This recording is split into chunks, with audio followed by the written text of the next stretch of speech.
Rock Solid Agents. I am Dan Rochon. Today, I'm really happy to be joined with Elizabeth Riley from Austin, Texas. And we're going to hear a lot about her. She's a veteran real estate agent, been licensed for 15 years, a lot of great experience, has been successful in multiple markets. And today we're going to talk about marketing to your sphere and how Elizabeth gets 100% of her business from referral and how you can do that as well. So welcome, Elizabeth.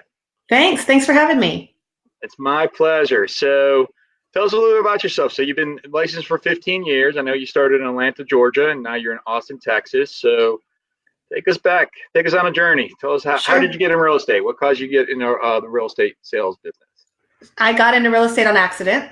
My C.P.I, sometimes that's how it works. But my C.P.I, my husband and I were in Atlanta, Georgia, and we were investors. And my C.P.I looked at our numbers one year and said, one of you really needs to have your license to take advantage of some of the write-offs and depreciation and things like that. And my husband looked at me and said, "You're going to get your license." And I have no interest.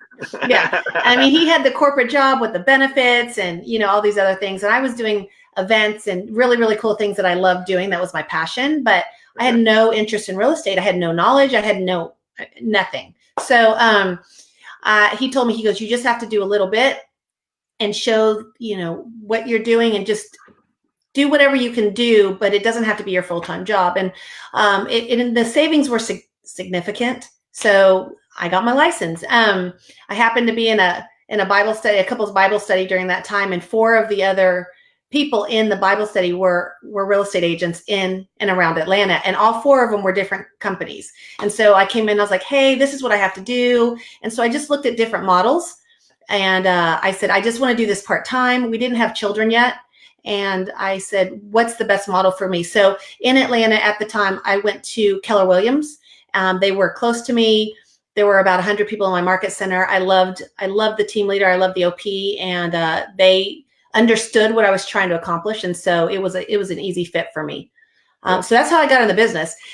Very quickly, I realized I love this. Right. And so fantastic. Once I got my license, I just started telling people, "Okay, friends, I've got my license. If you guys are looking to buy or sell," it was one of those very, very passive type of conversations, and just working with your friends and having that confidence with them and the people that know and like and trust you. It just built my business from there. And I found out that very quickly I was very passionate about the industry. All right, cool. And when she says OP, that's the operating partner, would be the owner of the brokerage. And so, Elizabeth, before you got your license, you were an investor. So how long were you investing at that point? So that was my husband and I had rental properties from the late 90s, mid to late 90s. My husband bought a duplex initially and lived in one side and then rented out the other side. And that's just what kind of got us started. And then we started buying duplexes and things like that. And it snowballed around Atlanta? All around Atlanta? We had some in Atlanta. We bought buildings and then we have a bunch we sold everything there. We have them all in Texas now. Got it. Okay. So what are we in, like 2005, you said? Is that about That's time you when I got my license. Mm-hmm. Early 2005. So 2005 to 2008, you're in Atlanta. So tell us about that piece of your business, about that piece of your journey. You say you're relatively passive. What does that look like specifically? Well, I just treat people the way I want to be treated, quite frankly. I am not a pushy salesperson. If somebody cold calls me, my personality is I just tune them out. That just does not resonate with me. And so I don't want to treat people that way. I'm not going to cold call somebody. I know that people do that and they're brilliant at it, or work with expireds or for sale by owners. But for me, that wasn't genuine to who I was. And so I just love to love on my people. I love getting cards in the mail. I love getting like little surprises or going to lunch or coffee. And so that's what I've just started doing, is loving on my people that were building my business and loving on me. And so that is how, as a brand new agent, I had a great group of people I was surrounded by. I learned a ton from, and they poured into me. And so from there, I just took bits and pieces from what they were doing to make me successful in my own right. And so I would just make sure they were all in my campaigns, and we call them drip campaigns, but that's not how I looked at it. It's very similar to Buffini, if you're familiar with Buffini. Sure. I just was making sure I was top of mind and in front of my clients all the time. And the Keller Williams model taught us that too. The millionaire real estate agent book is brilliant. And it talks about, it was 33, but I touch mine 36 times a month. And so I just was consistent. My background's marketing. It was fun for me. It was easy for me. So it didn't seem like a job. How many units did you do during that time period for the first 3 years as a newer agent? I have no idea. I have no idea. I never tracked my numbers. I never tracked More than my one, numbers. less than 1,000. Yeah, I think my first year, I probably did 10.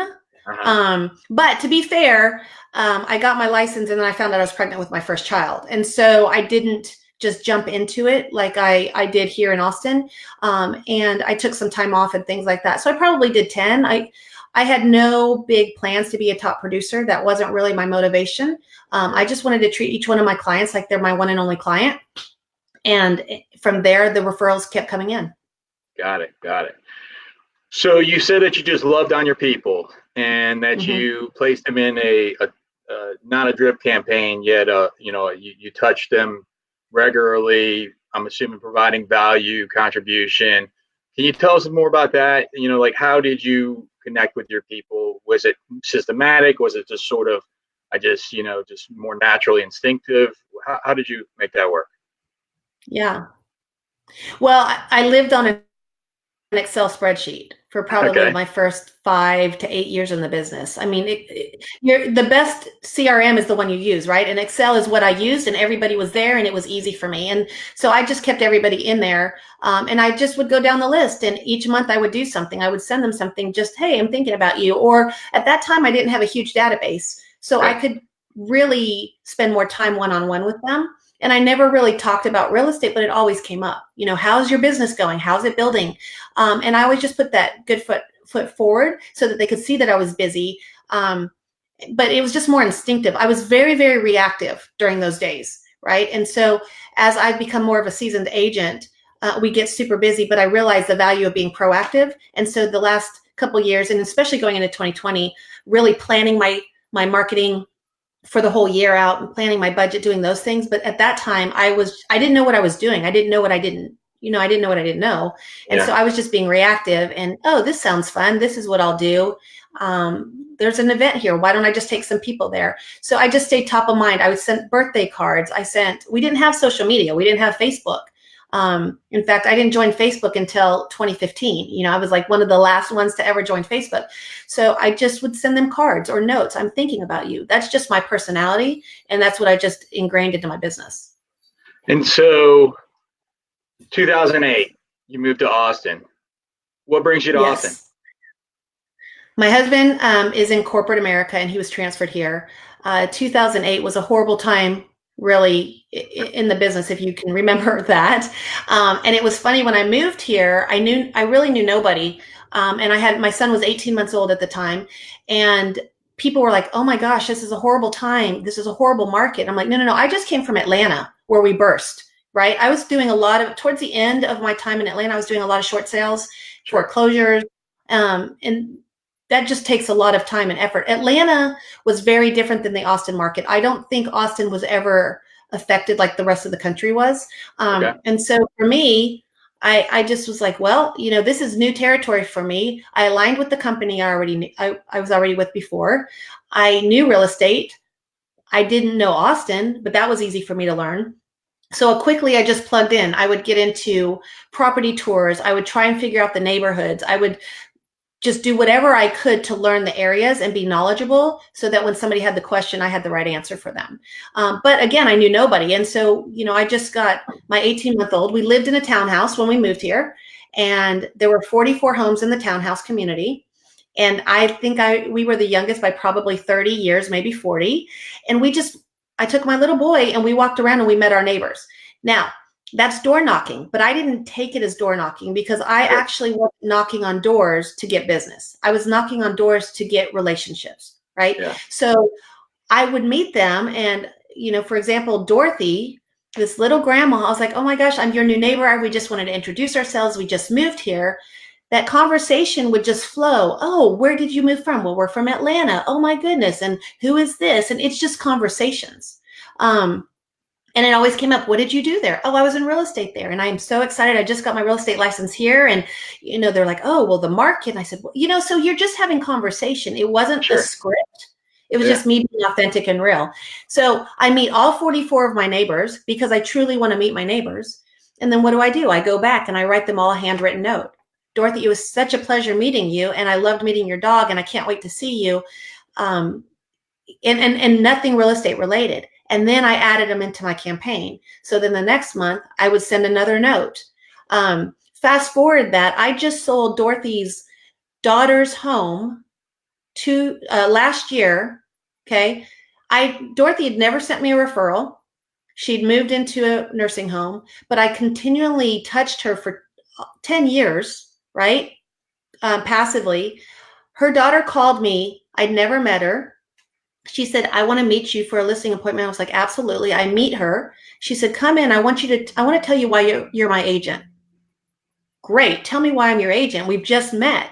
She said, you sent notes and cards and made my mother smile for so many years. And I figured if you could have that impact and stay in touch with my mom, I wanted to work with somebody like that. Her house was $1.2 million.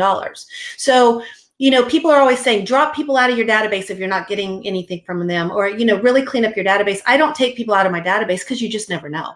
Sure. Right. And you're just loving on people.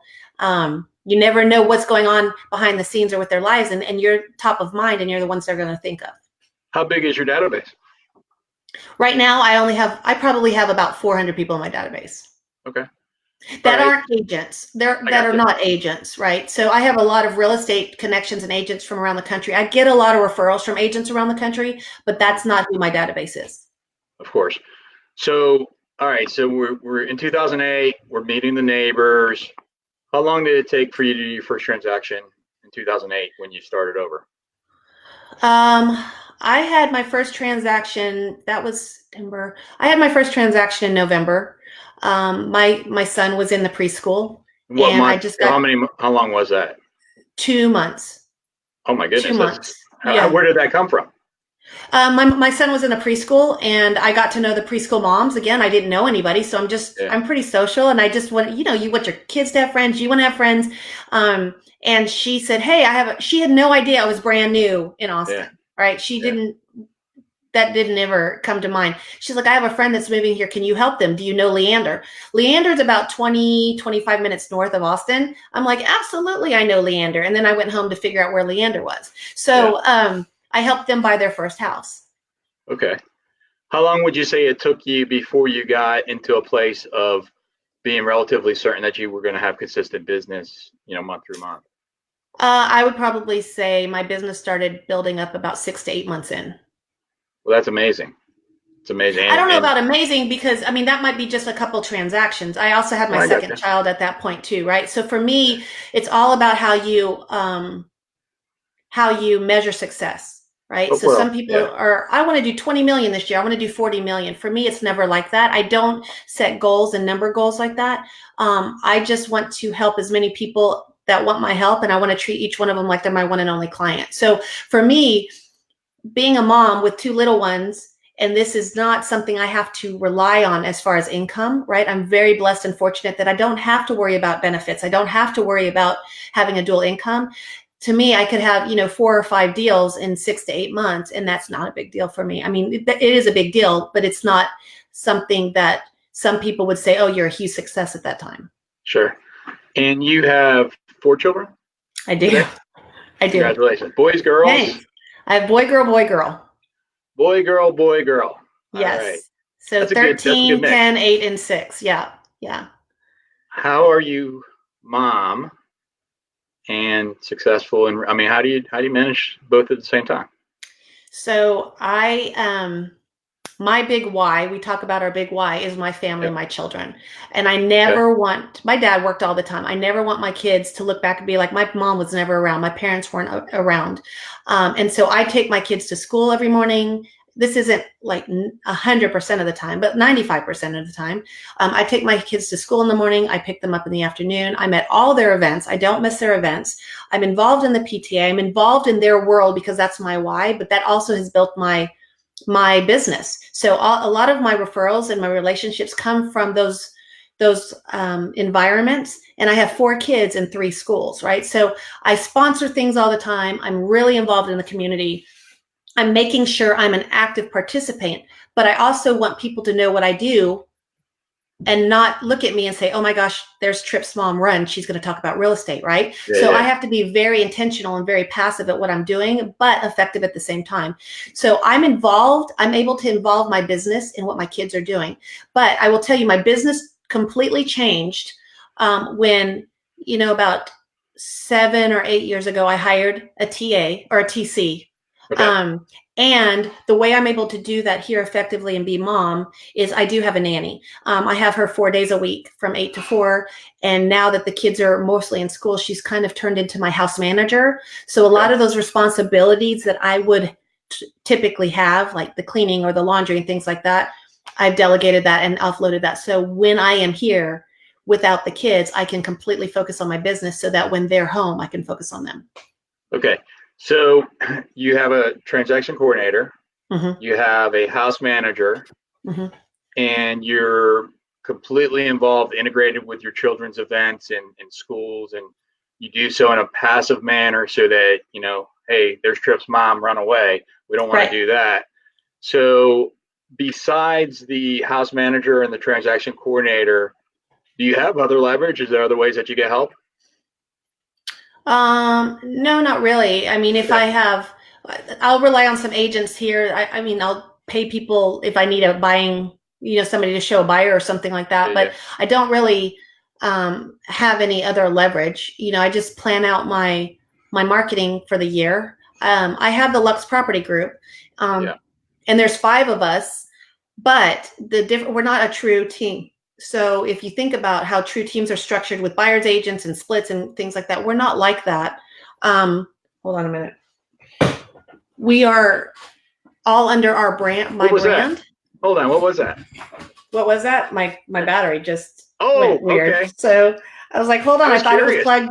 I've got all these cords and I was like, my battery's not plugged in. Hold on. I thought there was like a cat or a dog that ran across your shoes or something. Wasn't sure. Oh, I hope not. But they all work under the same brand. Okay. But we are all individual agents. We have our own cap. They don't pay me splits. We collaborate and we work together so we look bigger, and it's more of like accountability group, if you will. And so sometimes we help each other out when we need to, but it's not anything formal, and sometimes they can't help, and so I have to figure out other resources. Got it. So you have a peer group that provides accountability, and and then from time to time you can get another agent to provide leverage through showing homes and that type of thing as well. Yeah, physical, yes, on my day-to-day operations. As far as education and experience and knowledge and things like that, the company I'm with now, I was with KW for 10 years and love that company, and I have great relationships there. But the company I'm with now, we have more collaboration and things like that. That's been building my business in a different way. But when you're talking about boots on ground, how do you do day to day? We just all help each other out whenever we can. Got it. Okay, fantastic. And so going back, say I'm I'm a father, I have 4 children, or I'm a mother, I have 4 children. They're in the ranges of 13 to 7. Is it 7? 6, yeah. Sorry. You're close, yeah. They're in the ranges of 13 to 6. Which one's Tripp? Tripp's my oldest. All right. So Tripp leads the pack.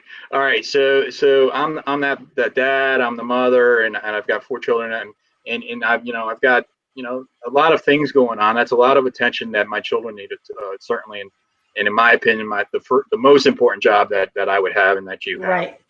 And so if I'm that person, what do you say to me if, how can I be that person and also be successful in real estate sales as you have been simultaneously and not kill myself?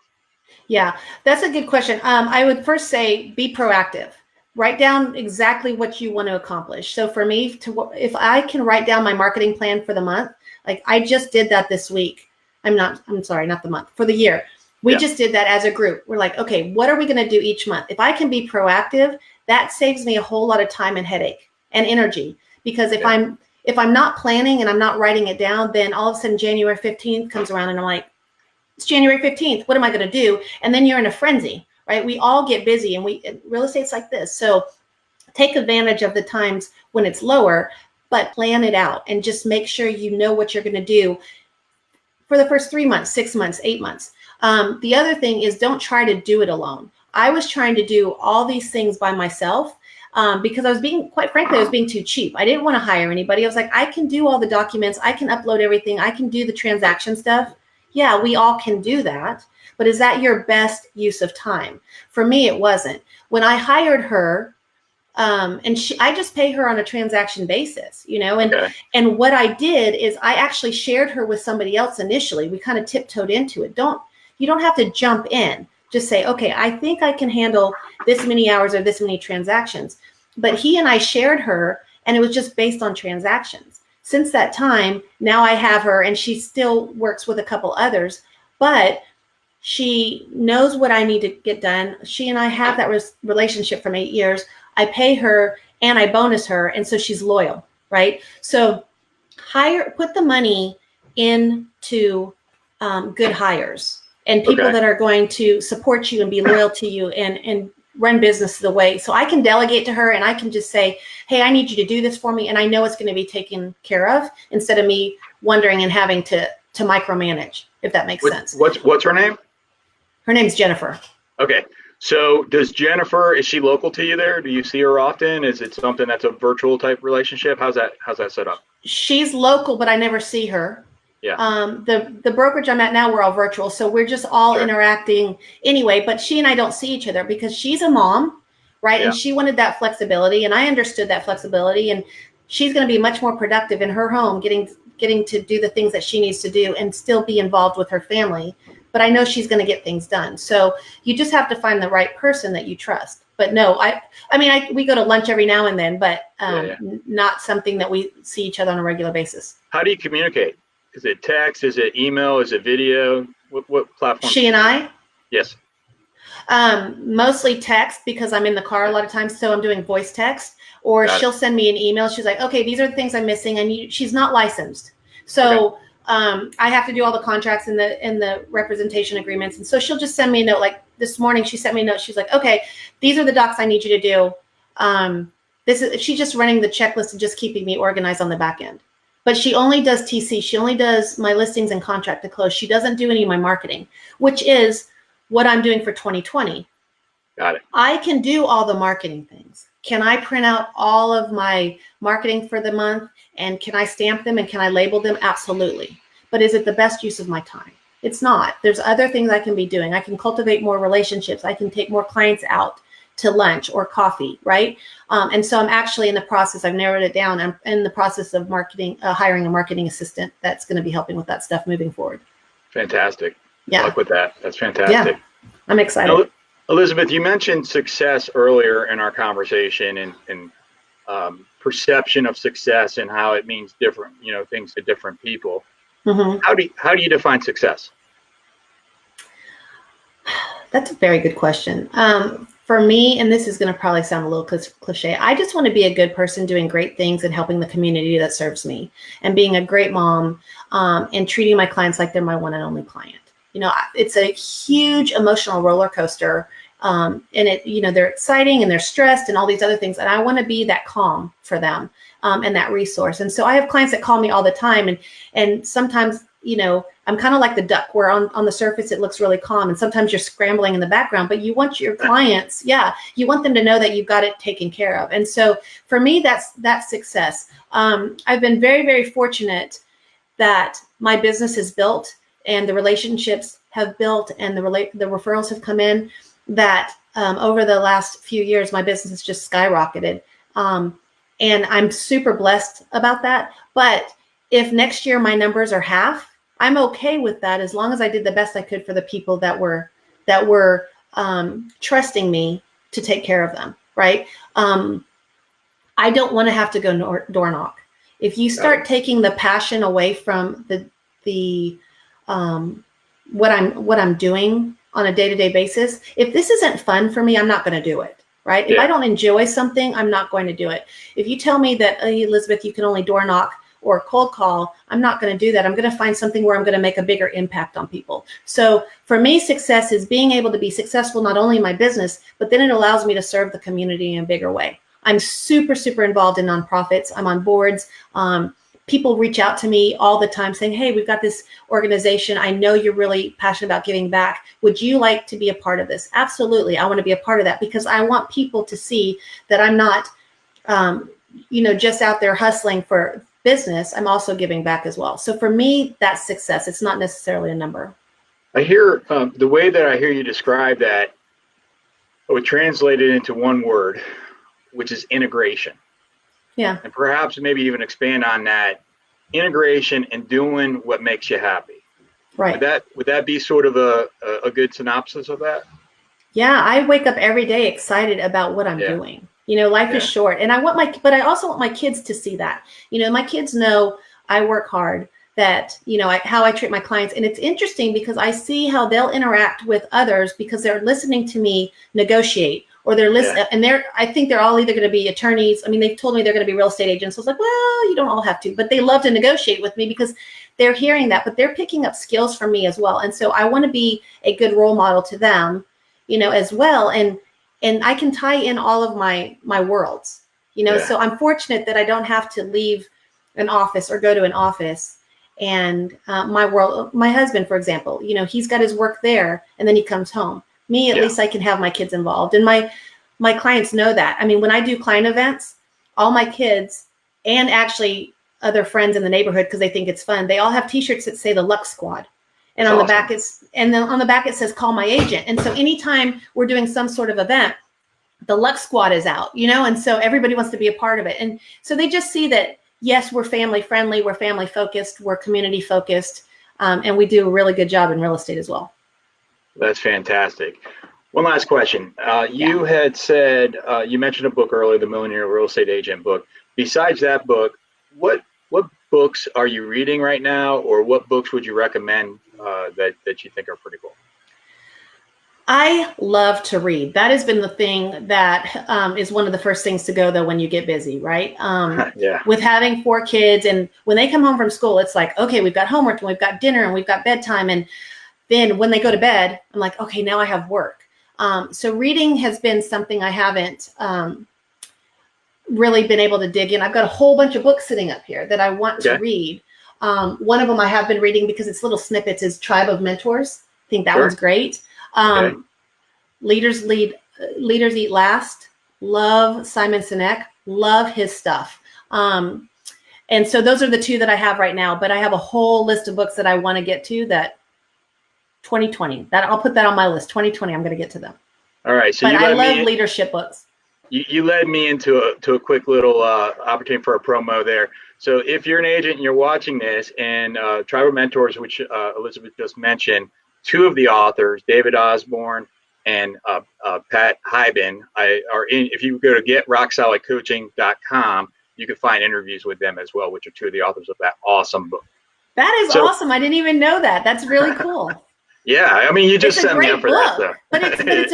And that was so unintentional, right? You did not know I was going to say that. I had no idea. Isn't that a great book? Because it's one of those things where you're like, oh my gosh, I can read from all these different leaders, and it's not a whole commitment. And it's, I always say I have ADD. It's perfect for people like me on the go. So it's a great book. Fantastic.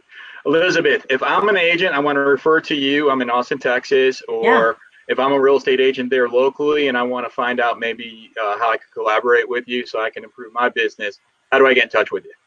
Man, that'd be great. My email, do you want email, phone number, what information? Just whatever you got, throw it out there. All right. So my phone number is 512-658-0045. Hold on. Say it one more time, a little bit slower.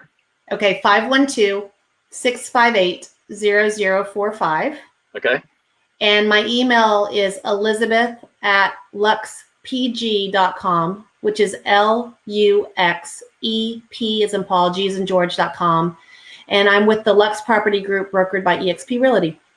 Fantastic. Thank you, Elizabeth. Appreciate your time today. Thanks for having me. My pleasure. Bye-bye.